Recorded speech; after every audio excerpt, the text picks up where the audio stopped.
I am dying to know what you learned from the three people you just mentioned, especially Ben Greenfield, Dave Asprey, and Dr. Steve Gundry are three people, especially the first two, who I've been selfishly watching since they came out. They Yeah. are the OGs of the podcast in the health industry, and my son has their books in his room.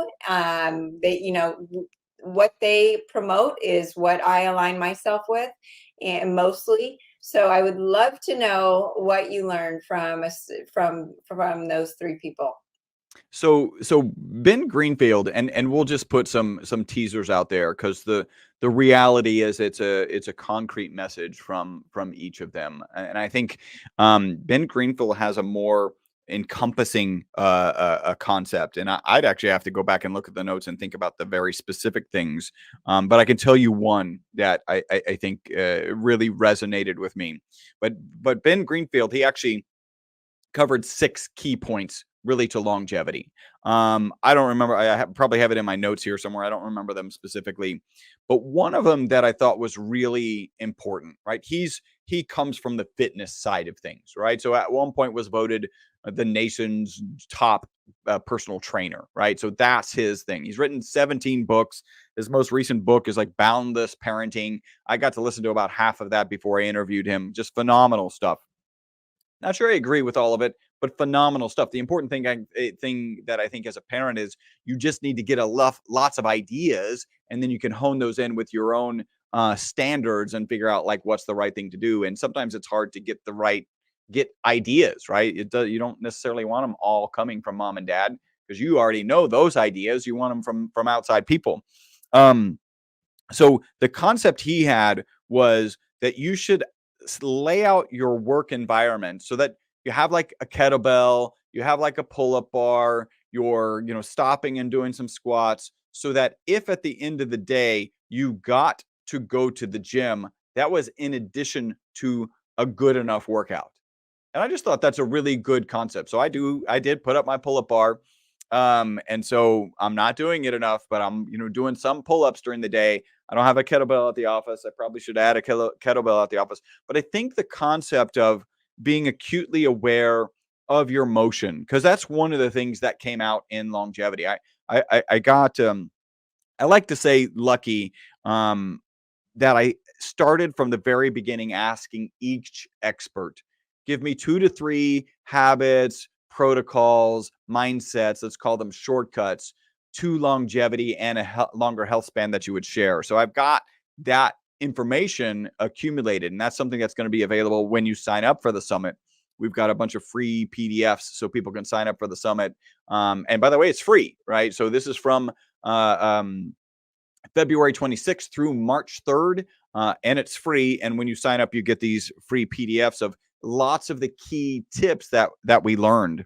And so one of the consistent things that came out of it from each of these experts, and not every expert mentioned this because they have their kind of preferences, but movement is so important. And I personally boil down movement just from my own experience to you've got, it doesn't matter what you're doing, you probably should do a little bit more, right? Even if you're being consistent and I'm working out regularly, I probably should do a little bit more. And that's, add a kettlebell to the office would make a good difference.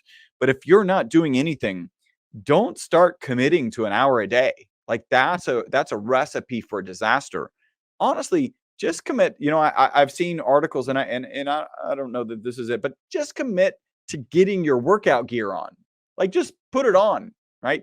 That's a step, because often what happens is like, I'm not going to work out, but I at least put on my gear. And then you're like, okay, well, I put on my gear. So I got my shorts, I got my tennis shoes, I'm ready to go. And so you're like, I might as well go for a 5-minute, just do a 5-minute walk. If you're doing nothing, do a 5-minute walk. And it kind of in the interim, a number of people that I know have had surgeries, and the ones who have ended up having surgeries and recovering the fastest are the ones who push themselves to move more, right? And the reality is this makes perfect sense. Your body's trying to heal itself. And if you get blood flow, then you're getting nutrients to those areas of your body, whether you had surgery or not. So this concept just it goes across the board. So I think movement was really important there. Gundry just came out with a book. So you follow him. You've probably seen him launch the book. I actually had a printout of his book, and they got me a digital copy before it came out. So I was able to read the book in anticipation of that particular podcast. And he is just talking gut. It's called Gut Check, and it's just gut biome, gut biome, gut biome, leaky gut, leaky gut, leaky gut. At some point in my interview, I was like, listen, in your book, you say like, leaky gut equals leaky brain, leaky gut equals leaky heart, leaky gut equals leaky liver, leaky gut equals leaky skin. All right, Dr. Gundry, we get it. Leaky gut is a problem. And your audience probably knows, but maybe it's worth a refresher that you've got a single cell lining in your stomach that is responsible for keeping the food in your stomach and contaminants, we'll call them, and letting the nutrients through into your actual body. So there's a really cool description. A lot of people think they eat it, so now it's in their body. But if you think about a pool noodle and you were to drop a marble through that pool noodle, you have this good concept that, well, that marble has not become part of the foam noodle, right? It's actually just surrounded by the foam noodle. It's not part of the foam noodle. And that's how we are, right? When food goes through our system, from our mouth to our anus, it's actually not in our body. It's surrounded by our body, and it gets into our body through that single cell wall. One of the experts describe it as like a cheesecloth where only certain particles can get through.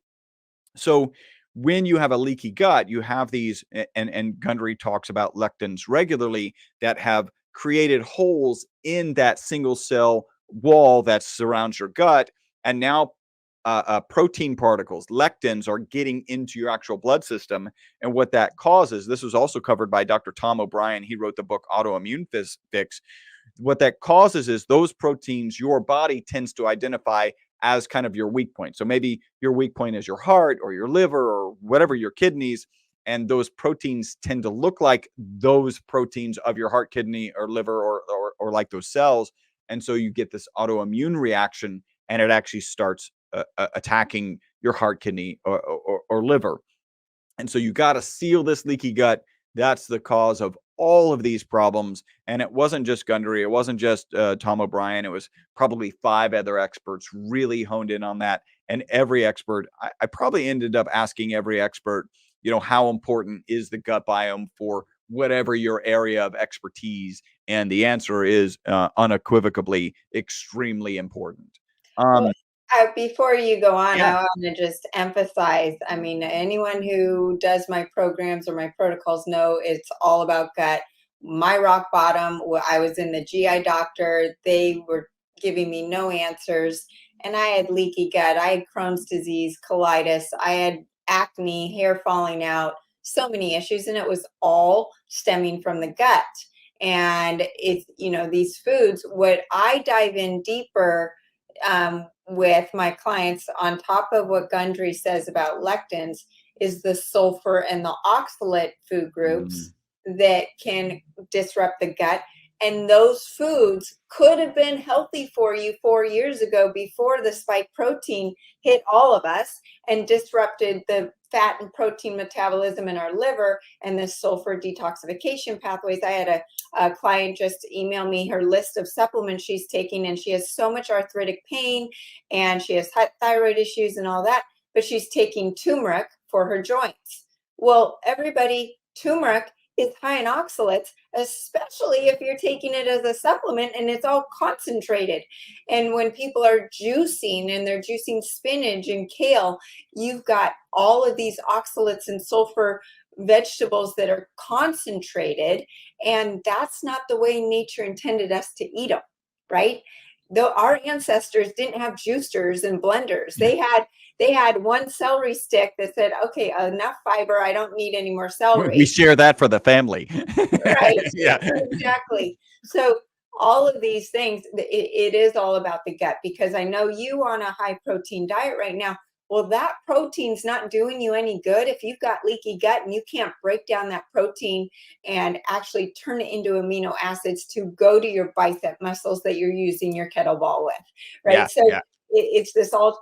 So what Gundry's telling you complements what Ben Greenfield's talking about and what you're doing in the gym. You Yep. can't have one without the other, right? And I wanted to just give a little shout out to the workout, and because there are a lot of people out there that don't really work out and they don't know where to start. Every morning, despite how I feel, I put on my hat backwards and I put on my gloves. And my kids hate the fact that I wear weightlifting gloves. They hate it. It's embarrassing.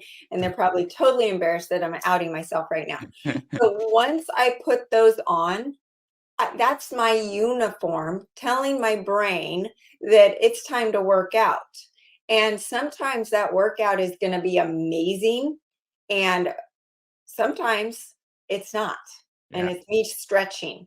Yeah. But I make that time for myself. I put on my uniform to switch my brain into knowing it's workout time, it's my physical time. And if I can't really actually lift a ton of weights or do cardio, I will stretch and I will be mindful of what's going on in my body. So that hour is my physical workout, regardless of what it looks like. So I just wanted to say that. So if you're listening and you're like, okay, I know I need to exercise, I don't know where to start, do what Chris says, just 5 minutes. But make there be a trigger. Make there be whether it's a special set of tennis shoes that you have on or a shirt, go out and buy a new workout outfit if that's going to make you feel better. But just something to move you one step closer to that good habit.